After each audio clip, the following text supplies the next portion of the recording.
30th and May 1st, 2022. So we'll have them on here in a few minutes. All right, we're broadcasting on our Facebook fan page, The African History Network, The African History Network, and our YouTube channel, Michael Imhotep, Imhotep.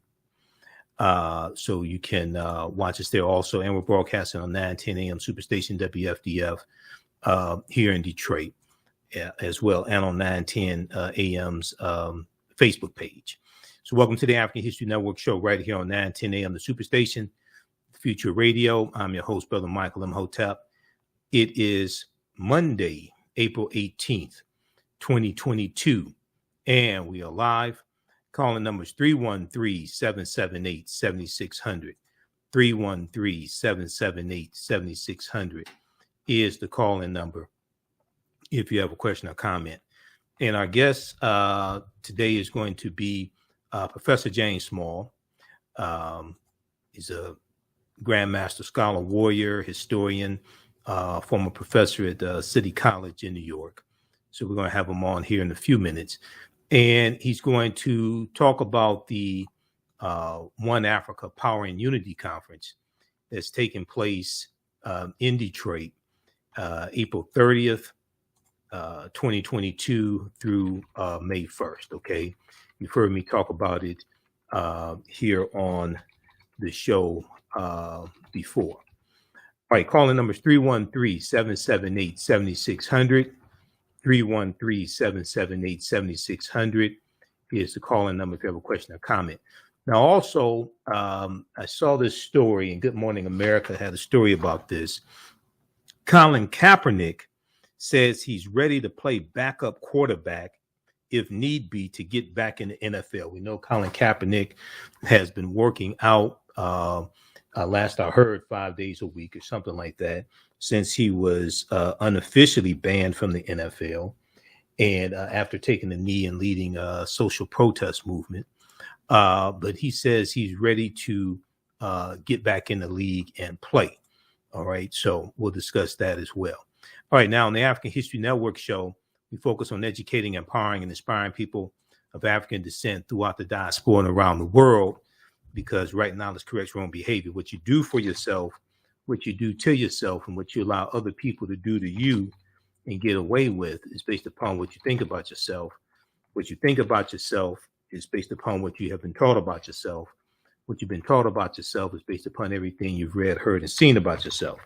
So when you control the radius of a man or woman's thoughts, you can control the circumference of his or her actions, because the mind can't do or teach what it doesn't know. Now, we deal with a number of different topics here on the African History Network show. We deal with current events, history, politics, education, economic empowerment, love, sex, health issues, and much, much more. Sign up for our email newsletter. Text the word Kemet, K-E-M-E-T, to 22828. Text the word Kemet, K-E-M-E-T, to 22828 to sign up for our email newsletter as well. Okay. All right. So we're going to have Professor James Small here in a minute. Shakita, check your email. Now, also on today's show, we're going to talk some about Passover and Easter. And Professor Small has an excellent lecture, Christianity, Judaism, and Islam, Fragments of African Spirituality, where he talks about the history of Easter, but he also talks about Passover, and he talks about as I talked about yesterday. So the radio station was shut down for Easter. Okay, radio station was shut down for the holiday for Easter, but I still went on and broadcasted on my platforms and on blog, and we uploaded that we'll have that up on Blog Talk Radio as well. So it's on our social media platforms. So yesterday I dealt with Easter origins, pagan traditions, and the Exodus and Black people. And we did almost 2 hours yesterday. So if you missed that presentation, if you missed that show that I did, visit our website, follow us on Facebook, The African History Network on Facebook, and our YouTube channel, Michael Imhotep, Imhotep, and we have it there. And it was fantastic. People really learned a lot. But one of the things I talked about is I referenced. Let me know when we have Professor Small on the line. I referenced Professor Small's lecture where he deals with how when you talk about the Passover and this whole misunderstanding dealing with Egypt and the Exodus, all this stuff. But you're talking about the murder of African children, okay, dealing with the Passover as well. So we're going to discuss that. And we know that Godfather of Harlem has been renewed for a third season, okay? Godfather of Harlem has been renewed for a third season, and he's a historical consultant on Godfather of Harlem. So we're going to discuss that a little bit as well, okay? Now, if we give you a little background information on Professor James Small for those that are not familiar, all right, and I'm going to bring up this picture here as well. Okay, let's get that up. Okay, because we're going to have him on the phone line in just a minute. Okay, so Professor James Small is a scholar activist, dynamic speaker, organizational consultant. He is also CEO of Sanaa Lodge Enterprise, Ghana Limited, CEO and president, African American Management Company, Ghana Limited, international vice president, Organization of Afro-American Unity, the OAAU, which was Malcolm X's organization when he leads the Nation of Islam. He's a priest of Oya, the Orisha Oya. He's a Baba Larisha in the Ifa tradition, which is the spiritual system of the Yoruba of Nigeria, and past president of the Eastern region of the Association for the Study of Classical African Civilization, ASCAC, Association for the Study of Classical African Civilization. Professor James Small has been an activist since his teenage years. His in-depth knowledge, thought-provoking, and calm delivery are influential elements to break the programming of miseducation.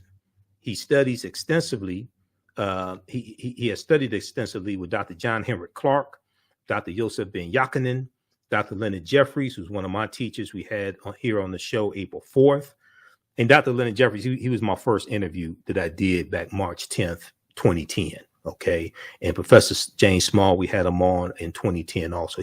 Professor Small was one of my first interviews as well. I met Professor Small through Dr. Leonard Jeffries. Dr. Ivan Van Sertima, Dr. Asa Hilliard, Dr. Wade Nobles. Dr. Wade Nobles was one of my first interviews also in 2010 as well. Dr. Amos Wilson and Dr. Francis Cress Welsing. We definitely miss those ancestors. And Dr. Wilson we had here on the show 3 times. Do we have Professor Small on the line? For 11 years, Professor Small served as principal bodyguard to the late Ella Collins, the sister of Malcolm X, the then president of the Organization of Afro-American Unity, and was the Imam of Muslim Mosque, Inc., founded by Malcolm X as well. That's the other organization. That's the religious organization Malcolm founded, Muslim Mosque, Inc. Now, between the years of 1966 and 1980, Professor Small held membership in the Student Nonviolent Coordinating Committees. Okay. All right, so we have Professor Small on the line. Between the years of 1966 and 1980, Professor Small held membership in the Student Nonviolent Coordinating Committee, SNCC, the NAACP, and OAAU. So he was covering all the bases. All right, we want to welcome back to the African History Network show one of my teachers, Professor James Small. Hotep, brother, how you doing today? Hotep, Michael, how you doing? Oh, I'm all right, man. Well, you know, we got snow today, brother. It looked like a blizzard outside. We might get some snow tonight. That's this weird weather. Dude, it looked like a blizzard outside. What's that thing they call? A nor'easter or global warming? No. Global warming. Global warming. This year is going to be closer to that. Yep, exactly. Well, look, we're coming up here on a break in just a minute, but you're going to be here at the One Africa Power and Unity Conference, April 30th through May 1st, and I'll be there as well. So just let people know what's the name of your presentation. What are you going to talk about briefly? We're going to pick it up on the other side of the break. I'm going to talk about rebirthing African consciousness. Rebirthing African consciousness. Oh wow, okay, absolutely. And you, brother, you have so much information, man. You and I have had private conversations. You have so much information. So you're the perfect person to do this. Okay, just hold the line. We're coming up on a break. We'll be back in a few minutes. We're talking to Professor James Small and his presentation at the One Africa Power and Unity Conference. He's going to talk about rebirthing African consciousness. You listen to the African History Network show right here on 9:10 a.m. Superstation Future Radio. I'm Michael Imhotep. We'll be back in a few minutes. Jeanette Davis is a well-established author with 6 published books. Black Survival in White America from Past History to the Next Century was published in 1995, and it delves into the history of African Americans before slavery up to contemporary times. The Great Divide Between Blacks and Whites was released in 2008, and her autobiography, Black Just Like My Mama, was published in 2010. Soulful Journey, The Business of Beings, was released in December 2021, and her 2 latest books, Echoes from the Heart, Love Throws Poetry, and Master Being Human, were both published in January of 2022. Jeanette Davis' writings delve deeply into the psyche of Black people from ancient to contemporary times. She cuts no corners and leaves no stones unturned in relating truth, letting the chips fall where they may on both African and European doorsteps. Order Jeanette Davis's books today at Amazon.com. Search for Jeanette Davis and get to know her work today.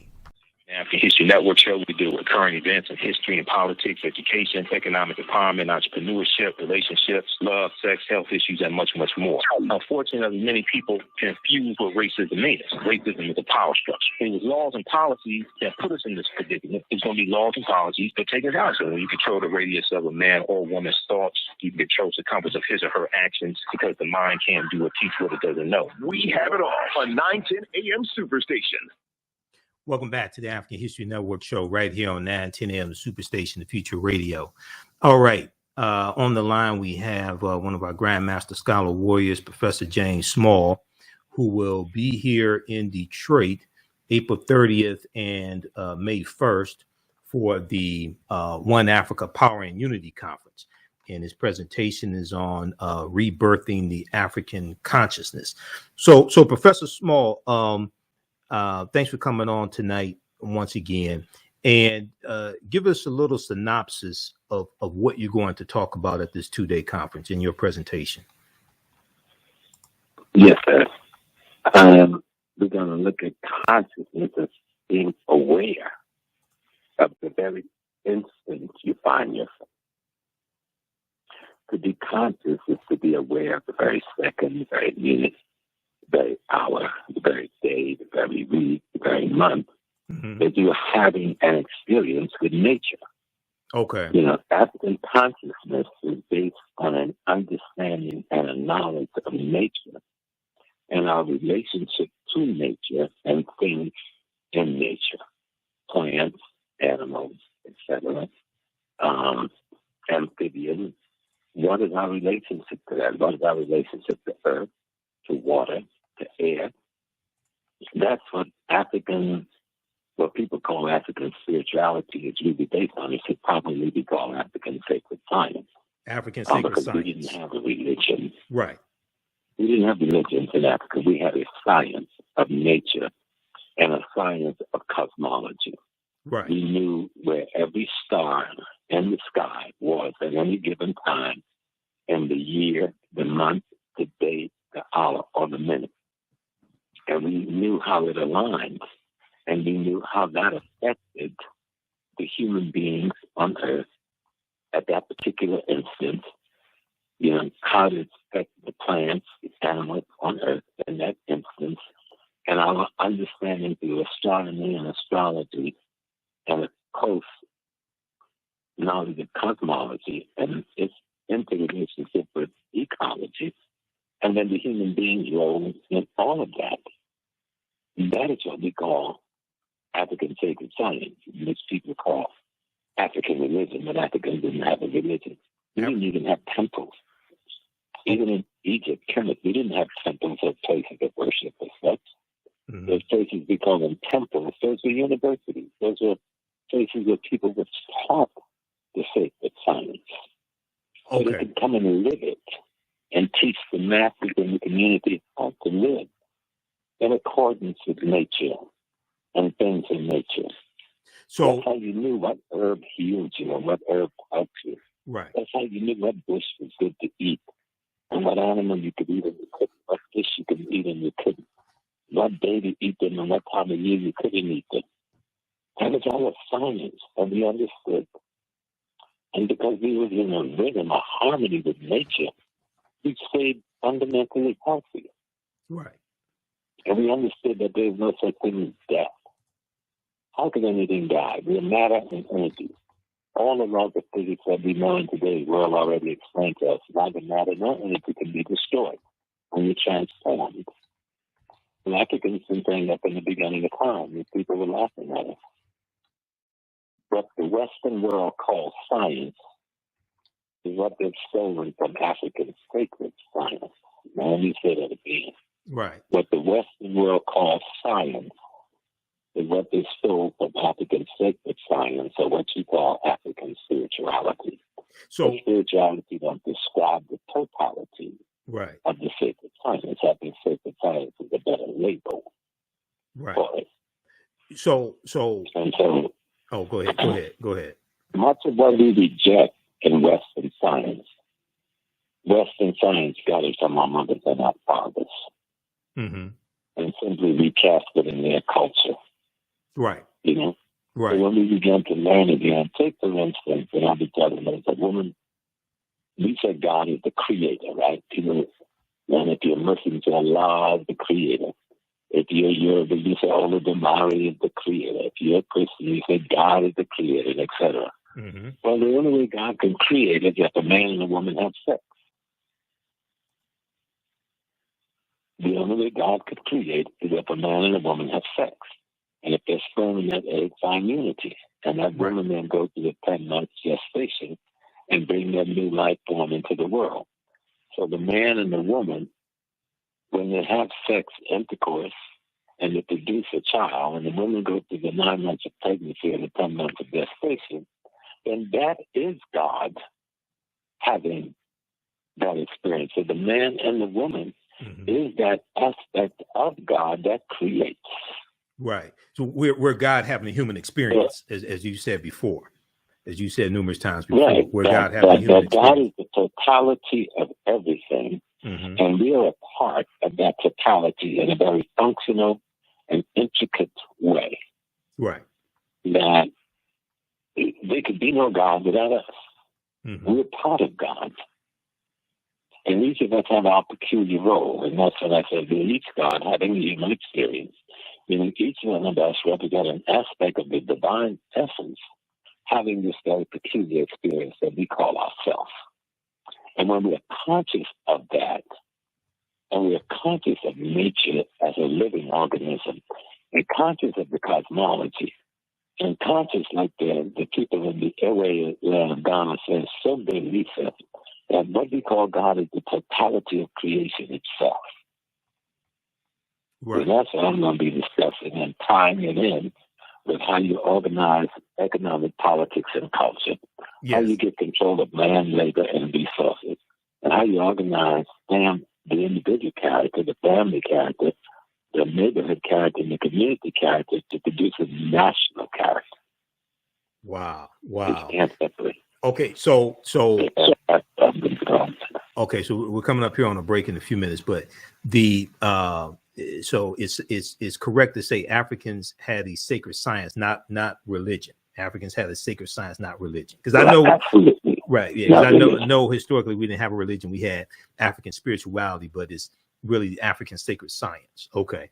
Now, when you we didn't need a religion because we understood the functioning of all things and our relationship to the functioning of all things other than ourselves and the other things in nature's relationship to us. Okay. Okay. That's how we knew this plant can heal this thing. This herb can protect you this way. This bush can help you this way.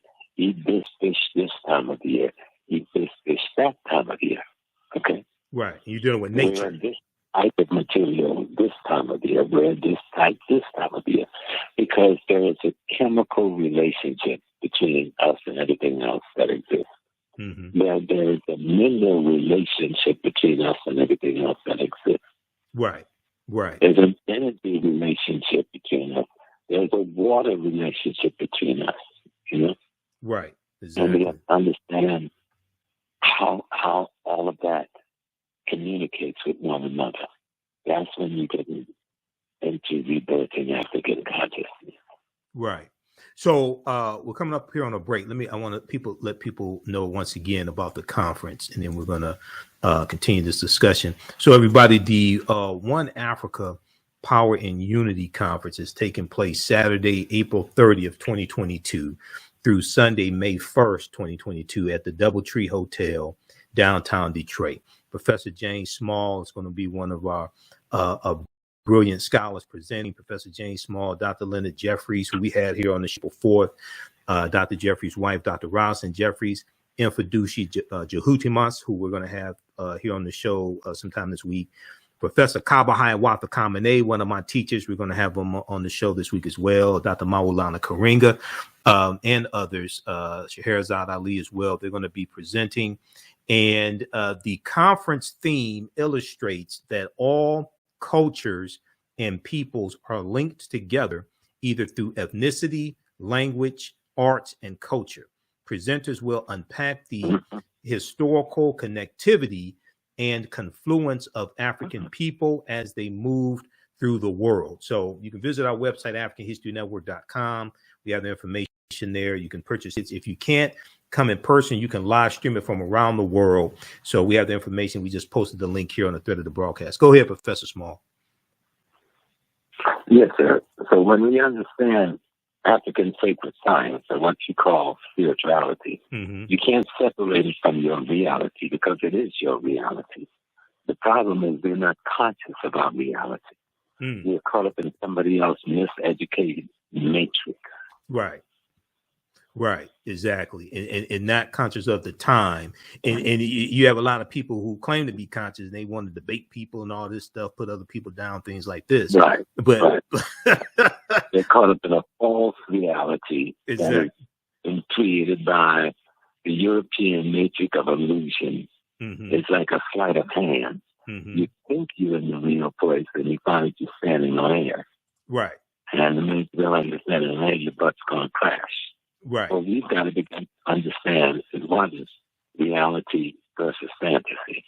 And the white man has created a fantasy world that he controls through stimulations and emotions. Right? Right. So he gives you stimulus. Sex is the major stimulus. Drugs, different drugs are stimulus. Alcohol is a different stimulus. Certain visual things in terms of looking at beautiful clothing, looking at beautiful body shapes. These are all stimulus that are used to control your reality and make you think that you're conscious of reality when you're totally unconscious of reality. Wow. What you're dealing with is just illusions. Exactly. Exactly. Okay, look, we're coming up here on the break. When we come back from the break, I want to talk about the difference between spirituality versus religion. Okay, when we come back from the break, and then we want to talk about Passover. And what you were saying about Passover in your lecture, Christianity, Judaism, Islam, Fragments of African Spirituality. And we're going to talk a little bit about Godfather of Harlem Season 3 as well. Stand by, Professor Small. You listen to the African History Network show right here on 910 AM Superstation Future Radio. I'm Michael Imhotep. We'll be back in a few minutes. The work that I do is larger than the fashion industry. It's larger than the art world. and I believe that I was born to bring newness into this world. I'm Kaima McIntyre. I'm 24 years old, and I'm an artist. I create everything from paintings to jewelry design, metaphysical jewelry to be specific, and fashion design. The only reason why my prom dress went viral is because people needed it. Within a few days of going viral, Notori Naughton reached out to me and she's like, I saw your dress, can you make me a dress? I was equally as shocked to be asked by a celebrity to design their dress at the age of 17. That's just one person, and the list just continues to go on to Janet Jackson, to Tyra Banks. It really hits home. That means that the discussion is happening on the grounds in real time.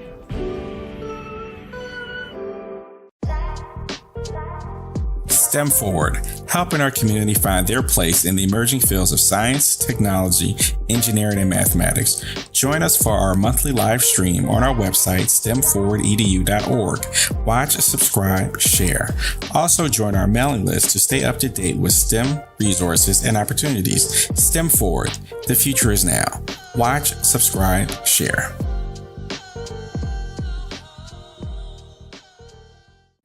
910, the Superstation, Detroit's only African-American talk radio.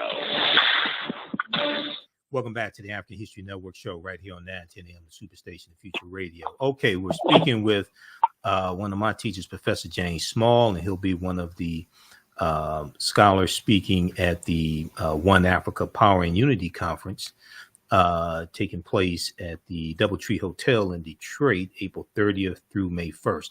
So, Professor Small, right before the break, I said that I want you to explain the difference between spirituality and religion. We know that Africans did not have a religion. We had an African sacred science. But what's the difference between spirituality and religion? Well, religion is an organized group of training and repetitive rituals. Mm-hmm. You go and you do your service on a particular day. You have a certain set of rituals that you repeat on every occasion. Sometimes you have a literature, like a Bible, Torah, or the Quran, and your literature implies this is the beginning and this is the end of the process of knowing, which is the biggest authors in the world. And so these rituals that you do in the church, the praying, the reading of certain hymns a certain way on a certain day, the burning of certain candles, the pouring of certain oil, these sets of rituals that we call a religion is trying to help. The word "re" means to do over again or go back, and "legio" meaning to bind. You're trying to use these rituals and these ceremonies and this body of information in this book to bind you back to something. Because the word religion means to bind back. To so bind what is back. it that this religion is trying to bind you back to? Mm-hmm. Well, it's trying to bind you back to that's what it says, the wisdom of the ancestors. The wisdom of your ancestors. But when you make the religion the goal, then the process of going back never happens. Because your goal is to do this ritual, this repetitive ritual every Friday. You do this in the mosque every Saturday. We do this in the Hebrew temple every Sunday. We do this in the Christian church, and we do the same thing every week. Mm-hmm. And we have the same body of literature every week. And we have the same sanctuary design. It may vary to some degree, but it's pretty much the same all over the world. You have the same body of rituals and folklore, the same statues. So religion is that. The word itself, what does that mean? To bind back. But the process itself involves these sets of repetitive rituals, which is supposed to bind you back to a body of knowledge that should give you an enlightenment on how to live your life on a daily basis. Okay. All right. And we ask the fundamental question, when we look at the condition of the world, is that working? Right. Most people do belong to one of these religions or other and worship within them in any given week, most of the world, and yet the world is a murder pit of thieving, conniving, lying, deceiving, mischieving individuals who are afraid and in anxiety, who are full of hatred and anger towards one another. Mm-hmm. Something isn't working in your ritualistic, repetitive process that you do on your holy days on a Friday, Saturday, or Sunday. Right, right. Spirituality is the ability to know and understand your relationship to nature and cosmology. Spirituality is the ability to understand and know your relationship to nature and cosmology. Nature and cosmology. Okay. Cosmology means everything off of the planet. Nature means everything functional on the planet. The water, the fish, the birds, the animals, the plants, all of the things that make up nature and all of its varied ecologies has a rhythm, has a support rhythm. It's like the thing we call Maafa. Mm-hmm. It has a harmony based on truth, justice, righteousness, and reciprocity. It balance, it cause and effect. You know, and the African spirituality seeks to understand that and participate as a part of that harmony. Right. Fully engage with nature and allow nature to fully engage with it.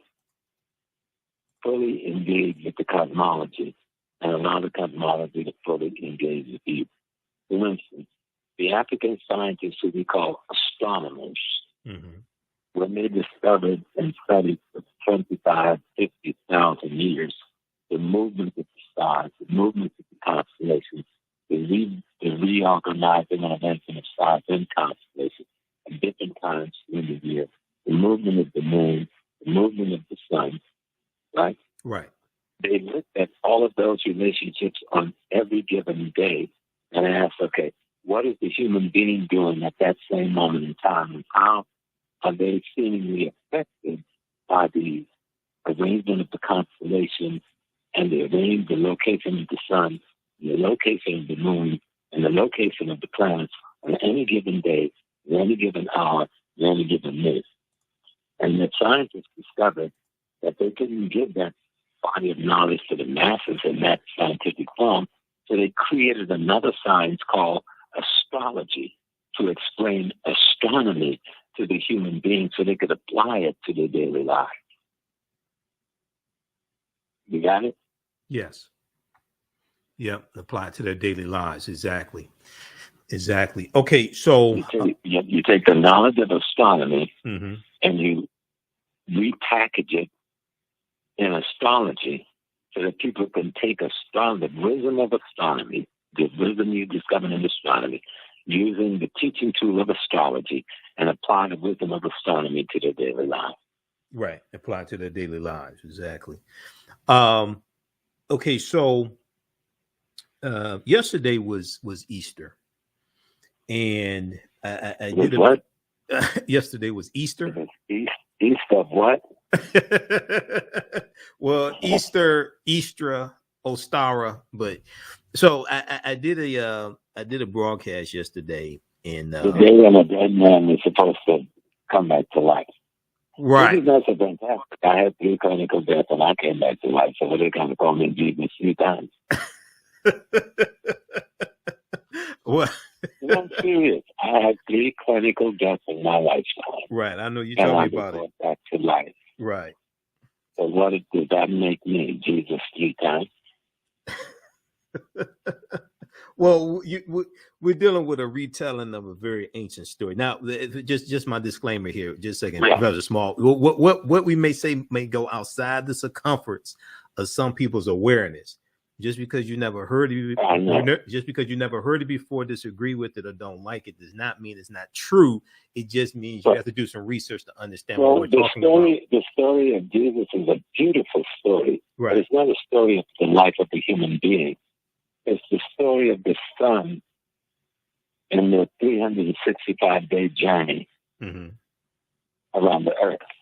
Yes. If you ever watched The Last Supper, right? Yes.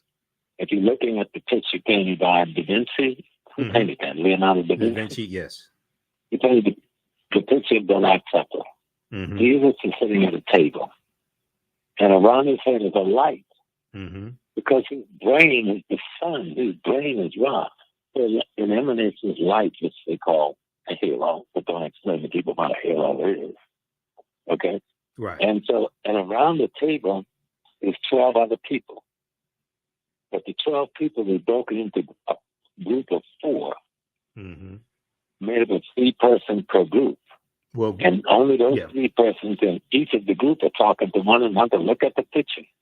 Four groups of 3, so right? What you're looking at. 4 groups of 3 people. 4 groups of 3 people. Right. Right. So what you're looking at is Jesus being presented as an anthropomorphic representation of the sun, and the 12 disciples represent the 12 months and the 4 seasons evolving around the sun. Right. Right. I mean, you're saying that to tell the people so that they could look at it. Each of the 12 people are grouped in 4 groups of 3s, and only those 3 is talking to one another. That represents the 4 seasons. Right. It is 12 of them, so that represents the 12 months. Right. They're evolving around the sun.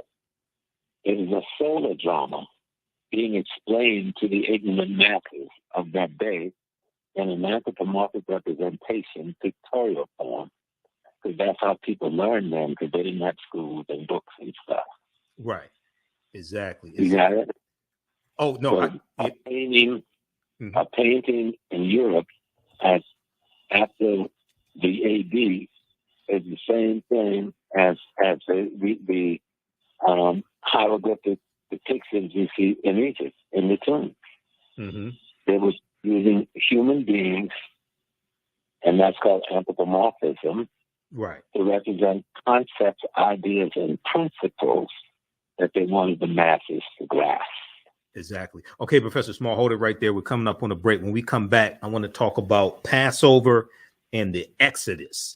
Okay, and Black people. You listen to the African History Network show. I'm Michael Imhotep. We're speaking with one of my teachers, Professor James Small, who will be here in Detroit April 30th through May 1st at the Doubletree Hotel for the One Africa Power and Unity Conference. We'll be back in a few minutes.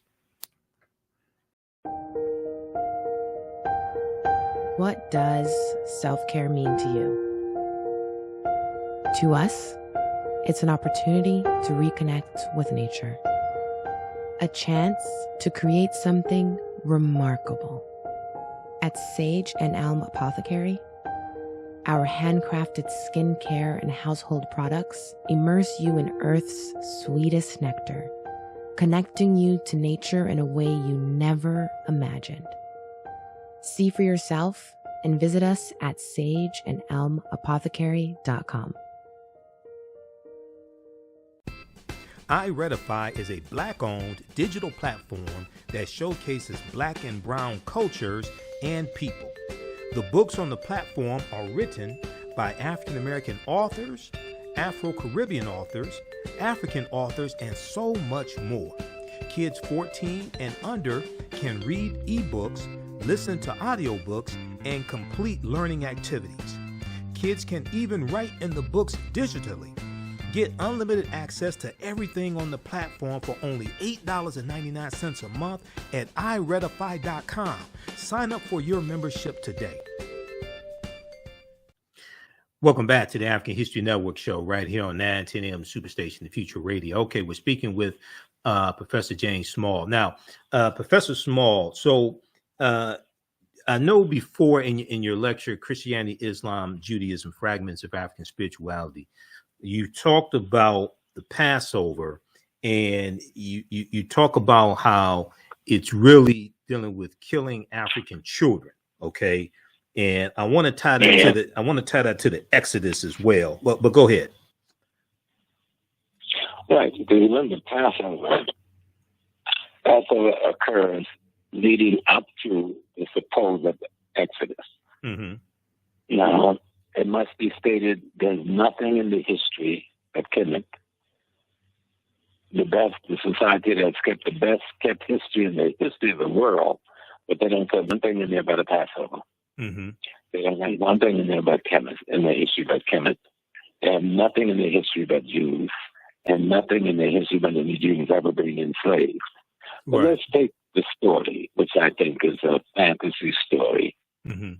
Not just a fantasy, but a metaphorical fantasy for the purpose of teaching a group of people concept, ideas, and principles, because that's what we're talking about here. Mm-hmm. And so if you talk about Passover, and they said that when Passover occurred, that God came, that the Israelites put blood over their door, so God passed over their house and killed the firstborn of the house of the Egyptians. So what happened on that night is the murder of black male children. Right. The firstborn male of the black community across the country. It's called genocide today. Mm-hmm. So if they're admitting that this is something that occurred, they're blaming on their God, whatever. It was genocide. It was the murder of black children to intimidate the Egyptian. That was the 15th dynasty. Mm-hmm. That is, the 17th dynasty, leading into the 18th dynasty, and the ousting of the Hyksos from northern Kemet. Mm-hmm.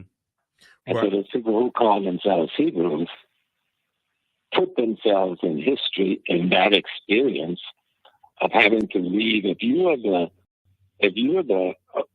people, why? If you can live and pass as Egyptians, why are you running away? You're running away because you were collaborators with the colonizers. Mm-hmm. You were collaborators with the invaders. So the invaders are being given out, so you're running also. Right. If you want to take it and make it that your history is right, then let's look at fundamental realities. Why are you running? You are the oppressed. You should be glad to see the Hyksos get kicked out. You should thank God, my brothers and sisters who came from the south to rescue me, that you've come. But no, you ran away to the east. Mm-hmm. And in running, you created a scenario where the firstborn male in every Egyptian house was murdered by your God. But I know that if that really happened, it was murdered by your assassins. Mm-hmm. Called genocide. Right. So when we watch these people saying they're celebrating Passover and they're celebrating something sacred, they're celebrating the murder of the firstborn male of every Egyptian household. African boys. Glorify that. African children. Yep. Okay, so very quickly. Now let's go ahead. And go next. If you go to Leviticus or the next book, whatever the book is after genocide, when they go into the land of Canaan, they said that God told them to kill every man, woman, and children in every Canaanite town. Mm-hmm. And any woman, you can save the women who were virgins and make them yours, but any woman that had known a man, murder her too. Right. Murder the chickens and the dogs. That's in the Bible, people. Right. That's in your Bible. Right. Okay, very, very quickly, because we got 3 minutes left in the show. You want to claim that legacy? Go ahead. Claim it. Very quickly. We're going to bring you back Sunday night when we have 2 hours also, brother. But very quickly. So on yesterday when I did my broadcast, one of my sources that I cited was this article from history.com, the official website of the History Channel, called Passover. And after they go through and explain what Passover is from the religious perspective, then they have a section that says questions of historical accuracy. It says, for centuries, scholars have been debating the details and historical merit of the events commemorated during the Passover. Despite numerous attempts, historians and archaeologists have failed to corroborate the tale of the Jews' enslavement in and mass exodus from Egypt. Although the ancient Egyptians kept thorough records. Go ahead. Give credence to any of that. It's all fantasy. Right. Although it's the ancient Egyptians. Go ahead. Go ahead. Listen to me. It's allegorical and metaphorical fantasy for the purpose of giving an identity to a bunch of traitors and collaborators against their own people. Right. So it goes on. It goes on. Is that clear enough? Oh, absolutely. Listen to the whole thing now, because you got to understand. Yep. Somebody had invaded Kemet called the Hyksos. And they made a second invasion. By the 17th dynasty, they're being driven out by Chemos and Amos and then their father, and that's the brother named Akhenaten's father, would drive them out. That's Amenhotep the Third. Amenhotep the Third. Yeah. Yeah. Amenhotep. And so if they want to cast themselves in that historical experience, then they got to cast themselves as traitors and collaborators that committed genocide against their own people. Okay. Is that clear enough? Oh, absolutely. Absolutely. If they want to make a history, then let's go with real history then. Right, right. And if they want to make that a historical moment, which there is no data anywhere in history, anthropology, archaeological, or literature, or any other way that supports anything to do with the Jewish exodus out of Kemet. Right. Or a Jewish presence in Kemet to even make an exodus. Exactly. Let me just wrap up with this very quickly. So it goes on to say, although the ancient Egyptians kept thorough records, no mention is made of the Israelite community within their midst or any calamities resembling the 10 biblical plagues. There is also no evidence of large encampments in the Sinai Peninsula, the fabled site of the Jews wandering, or any sudden fluctuation in Israel's archaeological record that would indicate the departure and return of a large population. So I'm done right there. I mean, this is the History Channel breaking this down.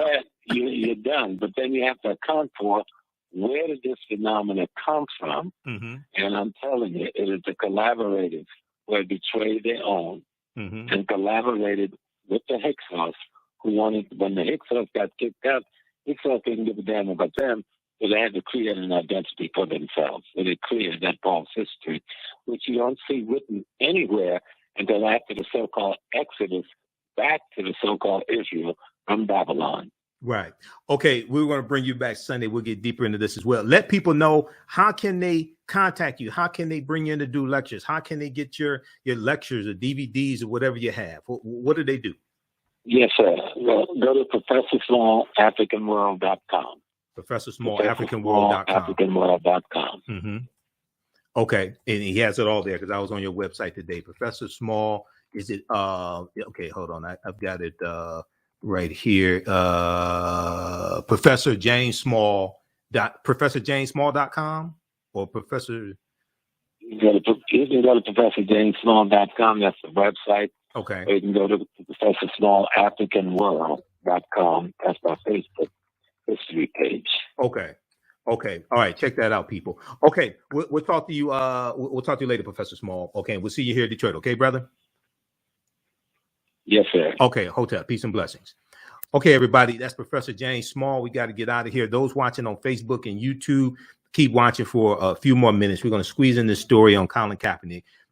Be sure to support the African History Network, $ TheAHNShow through Cash App and through PayPal, paypal.me/TheAHNShow. Visit our website, AfricanHistoryNetwork.com, AfricanHistoryNetwork.com. Also, we have the information for our new online class starting up Saturday, April 23rd, 2 p.m. to 4 p.m. Ancient Kemet, the Moors, and the Maafa, understanding the transatlantic slave trade, what they didn't teach you in school. Remember, right now it's correct wrong behavior. It's not over till we win. Wakanda forever. We'll talk to you tomorrow. Peace.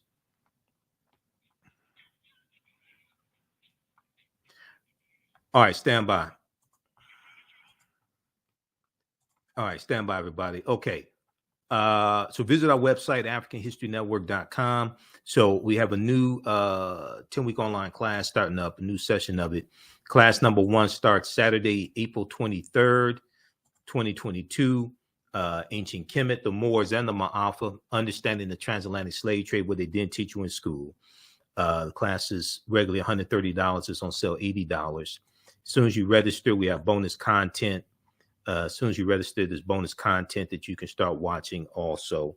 And you have a couple of the classes from the previous session archived so you can watch it. All right. Just click right here, register here. I'll post a link as well.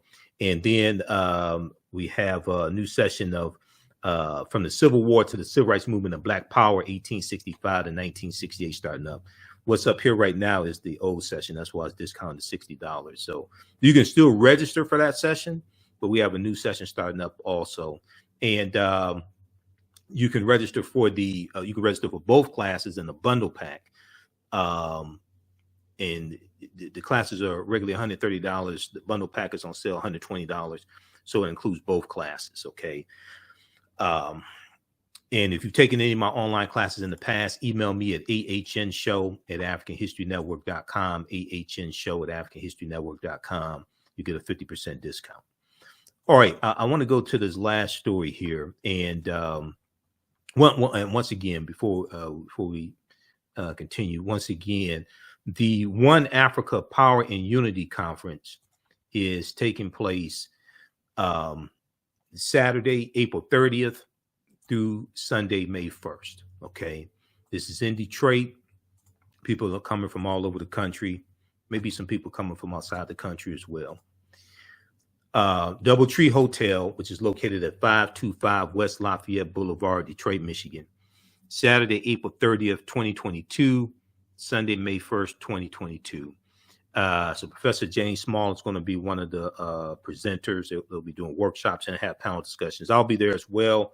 I'll be a vendor. I'm not sure. Maybe on one of the panels. I'm not sure. I got to see what the schedule is. But we're going to have people on the show all week who are going to be speaking there. And on our Sunday show, we're going to have Dr. Linda Jeffries back and Professor James Small. We're going to try to get Professor Kaba Hiawatha Kamene back on. We should have Professor Kaba. I think we have him on the show tomorrow night, Tuesday night also. But we're going to have all three of them on Sunday. And then we'll have Taki Grant, director of the film Hapi, the role of African culture and development of civilization. And we'll have Sister Felicia on as well. They're co-producers of the film and they're organizers of the conference. Okay. If you can't join in person, if you can't come in person, they have a ticket where you can live stream the entire 2-day conference also. Okay. So we have this information on our website, AfricanHistoryNetwork.com, and I posted the link here, and it's also in the thread of the broadcast as well. Okay. All right. So I want to go to this next topic here. Be sure to watch the article I was referencing. This is from history.com, which is the official website of the History Channel. It's called Passover. And if you saw my broadcast on Sunday, my special Easter broadcast on Sunday, where we dealt with Easter, we dealt with Easter origins, pagan traditions, rabbits laying chicken eggs, the Exodus, and Black people. And we talked about the Passover, and I talked about how it's really celebrating the killing of African children, African male babies. And I referenced Professor James Small's lecture, Christianity, Islam, Judaism, Fragments of African Spirituality. And we talked about this section here dealing with questions of historical accuracy also. So go back and watch the broadcast from April 17th. All right. Now, lastly, I want to get into there's a story dealing with Colin Kaepernick. Okay. And BlackAmericaWeb.com has an article about it. And they did a story this morning on Good Morning America. Colin Kaepernick says he's ready to play backup quarterback if need be to get back in the NFL. Okay. And remember Colin Kaepernick's protests against police brutality and white supremacy and racism and things like this. And he was banned from the NFL. Okay. He became a free agent. He was banned from the NFL. He hasn't played since about 2017. We know there was a lawsuit that he filed. It was settled. Lawsuit was settled out of court. but he still wants to play. Okay. And understandably so. He should have never been banned from the NFL, even though it wasn't an official ban. He should have never been banned by the white team owners. Okay. But if we look at this article here from Black America Web, it's been 5 years since the NFL team last employed Colin Kaepernick. And let me try to close some of these ads out here. Okay. So if we look at this article, let's switch over to this.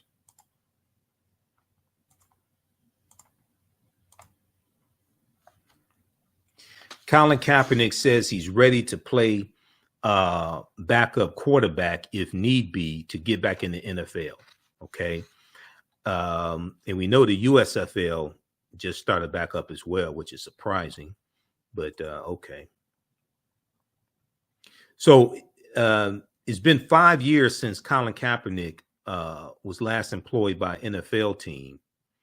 And while most admit that he's probably still better than many starting quarterbacks in the league today, the apparent blackballing of Colin Kaepernick player turned activist, doesn't seem to be letting up anytime soon.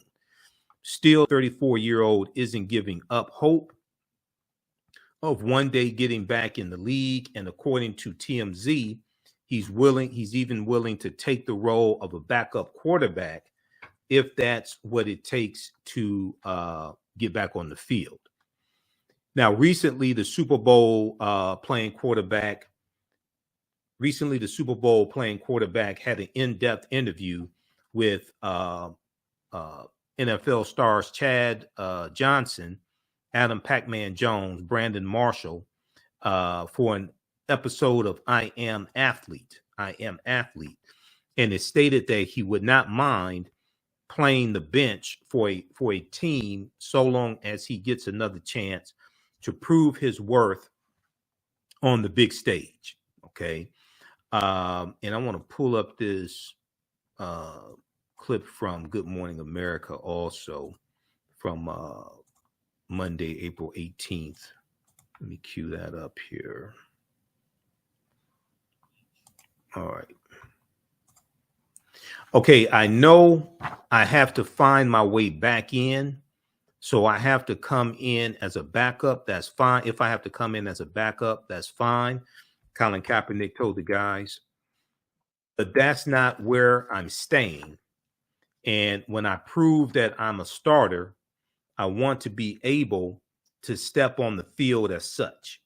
When I prove I am a starter, I want to be able to step on the field as such. I just need that opportunity to walk through the door.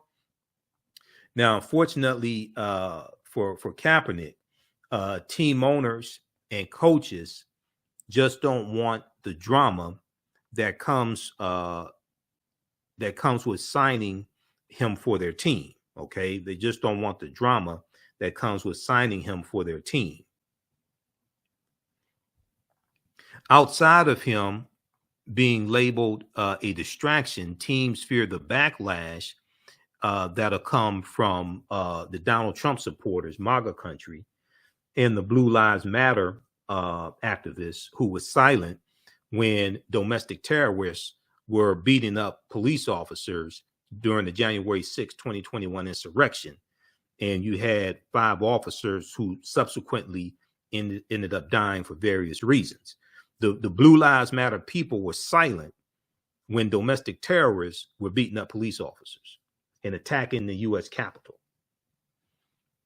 So I'm still waiting on the Blue Lives Matter people to denounce the domestic terrorism from the Trump supporters on January 6th to try to overthrow the government. So during that time, NFL teams have resorted to signing blatantly washed up quarterbacks to start for their team, and even gotten a few players out of retirement to stink it up for the franchise instead of giving Colin Kaepernick another shot. Still, Kaepernick is not giving up and is hoping one team out there is brave enough to welcome him into their locker room. But if the past few years have taught us anything, it's that bravery, honesty, and fairness are in short order these days. And Kaepernick is bound to learn that lesson the hard way. So hopefully a team will pick him up, maybe the Pittsburgh Steelers, where Brian Flores went, as a assistant coach. So I want to go to this clip here. This is from Good Morning America today. They did a story on this as well. Let's go to this clip just a second here. Now to Colin Kaepernick, who's speaking out overnight, the quarterback talking with I Am Athlete about how badly he wants to return to the NFL. TJ Holmes is back with more on this. Good morning, TJ. And Stray, again, remember, he has not thrown a pass in the NFL since January 1st, 2017. We're talking about 5+ years now. So it's fair to say we're not sure where he is and how good he could be on a football field. But we're also not really sure what he's thinking. He doesn't talk much, doesn't give a lot of interviews. Well, he took questions from some fellow athletes, and now we're hearing from him. And he says now he just needs an opportunity to walk through a door. He'll handle the rest from there. In one of his first interviews in years, Colin Kaepernick says he still hopes to once again be an NFL quarterback. Do you want to play football? Absolutely. I mean, that's without question. This candid session takes place after the free agent quarterback had a training session with former NFL stars Chad Ochocinco and Brandon Marshall. What you saw out here, that's 5 years of training behind the scenes to make sure I'm ready and stay ready at the highest level. You don't do that if you don't have a passion and you don't believe you're going to find a way on that field. Kaepernick acknowledges that at this point, he'd sign as a backup. I know I have to find my way back in. Okay. So, yeah, if I have to come in as a backup, that's fine. But that's not where I'm staying. Kaepernick did secure one 2017 meeting with the Seattle Seahawks, but he's heard nothing in the 5 years since. He's even reached out to each team and participated in numerous public exhibitions.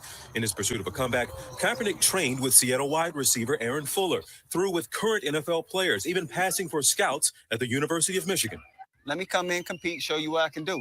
The now 34-year-old is asking franchises and their GMs to see him as a no distractions team player. The narrative was out there was, oh, it's going to be a media circus. What else comes with him? Kaepernick helped carry San Francisco to the Super Bowl in 2013, but he's gone from player to activist, kneeling as the national debate over police brutality ignited and paid a price for his protest. Fans burned his number 7 jersey. Kaepernick hasn't thrown a pass in the NFL since the 2016 season, but he's been busy rolling out a Netflix series, Colin in black and white. He landed a lucrative Nike ad, landed on the USA Today bestseller list as a children's book author, and stayed in shape for the possibility of a contract to come. You had those dreams from when you're a kid. I mean, like, I'm gonna be an NFL player, and I'm gonna win a Super Bowl. Yeah. And for me, I have unfinished business on that front. And you can see more of that interview in full episode I'm Athlete on YouTube today at noon Eastern. And guys, remember, it was September 2016 when he took a knee for the first time. Mm-hmm. That was his last season in the NFL, that season that he did that. He's 34 now. We were just talking. He stays in shape. He hasn't played in a while, but you said this guy could still perform properly. Yeah, if he wants to come in as a backup, I think he definitely could win a spot on a team in the NFL. So you ought to get the politics. Oh, go ahead. No, that's all. You think it's the politics, not his ability? Oh, absolutely. Oh, no doubt. I think that's pretty obvious. Okay. Thank you, TJ. Yeah, guys. All right. So that was from Good Morning America today. And hopefully Colin Kaepernick can come back into the league. Maybe the Pittsburgh Steelers. I don't think the Detroit Lions will take him, but maybe the Pittsburgh Steelers will pick him up, and he deserves to be back in the league. He's better than a lot of these quarterbacks they've been signing also. So we'll keep you abreast of what's going on. But check out the article also from blackamericaweb.com. Colin Kaepernick says he's ready to play backup QB quarterback if need be to get back in the NFL. And that clip from Good Morning America, that's on their YouTube channel, Good Morning America's YouTube channel. Okay, be sure to register for our new 10-week online class that starts up Saturday, April 23rd, class number 1. So if you missed the class that started up in February, we have a new session of it starting up Saturday, April 23rd, 2 p.m. to 4 p.m. Eastern Standard Time. Ancient Kemet, the Moors, and the Maafa. Understanding the transatlantic slave trade, where they didn't teach you in school. So we deal with thousands of years of history and what leads up to the transatlantic slave trade taking place. We do it. It's a visual class, so we do a PowerPoint presentation with book references, articles, video clips, tons of articles as well. We also look at a timeline of history. The class is on sale $80, regularly $130. You can register at our website, AfricanHistoryNetwork.com, and also be sure to support the African History Network. This is our 12th year anniversary of me broadcasting the African History Network. First started March 10th, 2010. And my 6-year anniversary of broadcasting on 9:10 a.m. Superstation WFDF. I started, it was April 2016 when I started the African History Network show on 9:10 a.m. Superstation WFDF. But $TheAHNShow through Cash App and through PayPal, paypal.me/TheAHNShow. These other Cash App accounts are fake African History Network Cash App accounts. I've made progress. Cash App has launched an investigation because there's about 4 or 5 fake African History Network Cash App accounts out there that have been stealing money from us. This is our only Cash App account, $TheAHNShow. And when you go to it, it says Michael and shows my picture there. We have the link here in the PayPal button also. This helps us keep doing the research, stay on the air, keep broadcasting, bring you shows like we did on Sunday. We dealt with the history of Easter and the origins of Easter and Passover and things like this, and the Exodus.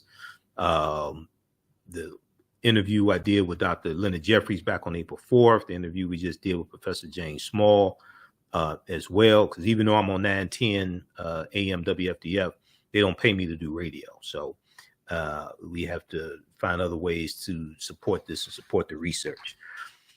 Okay, look, we have to get out of here. Remember, at the African History Network, we focus on educating, empowering, and inspiring people of African descent throughout the diaspora and around the world. Because right now it's correct wrong behavior. It's not over till we win. Wakanda forever. We'll talk to you tomorrow. Peace. Jeanette Davis is a well-established author with 6 published books. Black Survival in White America from Past History to the Next Century was published in 1995, and it delves into the history of African Americans before slavery up to contemporary times.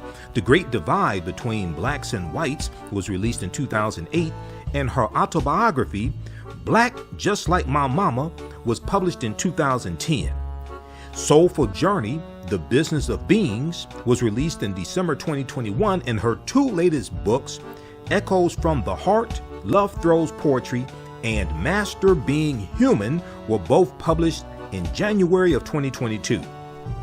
Jeanette Davis' writings delve deeply into the psyche of Black people from ancient to contemporary times. She cuts no corners and leaves no stones unturned in relating truth, letting the chips fall where they may on both African and European doorsteps. Order Jeanette Davis's books today at Amazon.com. Search for Jeanette Davis and get to know her work today. What does self-care mean to you? To us, it's an opportunity to reconnect with nature. A chance to create something remarkable. At Sage and Elm Apothecary, our handcrafted skincare and household products immerse you in Earth's sweetest nectar, connecting you to nature in a way you never imagined. See for yourself and visit us at sageandelmapothecary.com.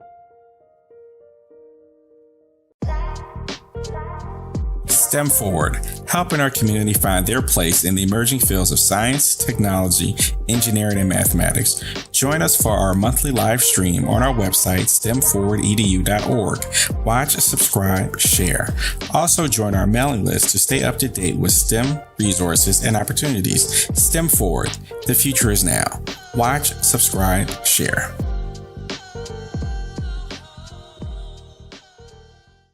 The work that I do is larger than the fashion industry. It's larger than the art world.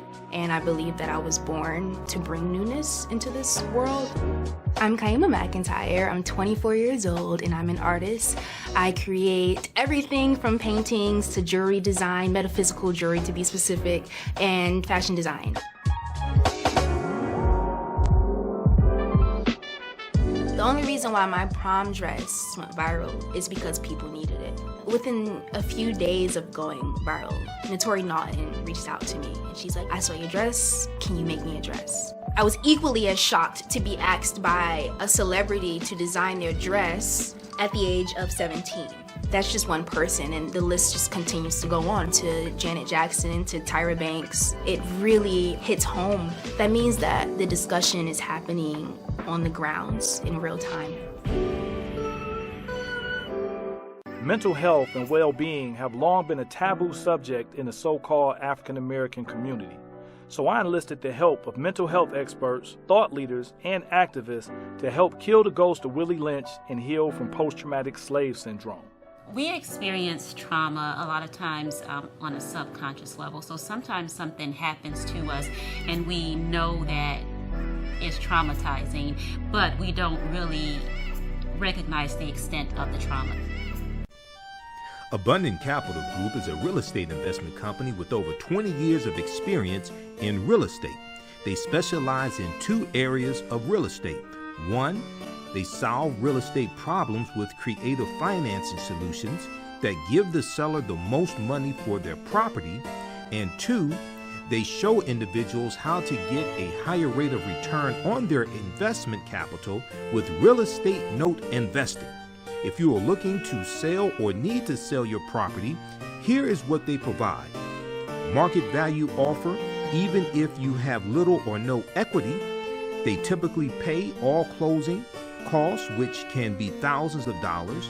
They close on a date of the seller's choosing, and the seller does not have to be out of the house at the time of closing.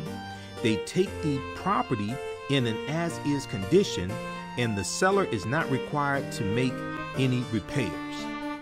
Give them a call or email them today for a free consultation and see how they can help you with your real estate needs. Call them at 973-475-8488. That's 973-475-8488. Visit their website, abundantcapitalgroup.com. That's abundantcapitalgroup.com. And email them at acg@abundantcapitalgroup.com.